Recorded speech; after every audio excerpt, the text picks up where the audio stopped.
শারদীয়ার শুভেচ্ছায় প্রতি বছরের ন্যায় এবারও নকশালবাড়ির সংকল্প সংস্থা উপস্থিত আমজাবাদ গুদাম লাইন চা বাগানে সকলের জন্য উপহার নিয়ে এলো।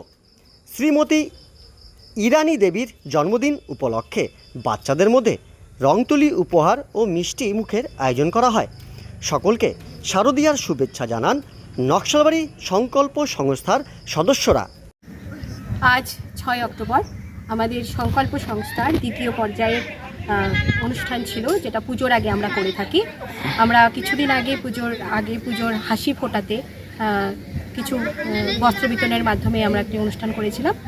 আজ তার দ্বিতীয় পর্যায়ে রাজমাবা চা বাগানে সেই অনুষ্ঠানটি হলো। আমরা এই বাগানেরও সকল মানুষের কাছে আমাদের বস্ত্র তুলে দিতে পেরেছি সকলের সহযোগিতায়, আপনাদের সকলের সহযোগিতায়। এটা আমাদের কাছেও ভীষণ আনন্দের। সকলের পুজো কাটুক, আপনারা সকলেই আমাদের সাথে থাকবেন এবং আমরা সকলে একসাথে এইভাবে যেন সবার মুখে হাসি ফোটাতে পারি। ধন্যবাদ।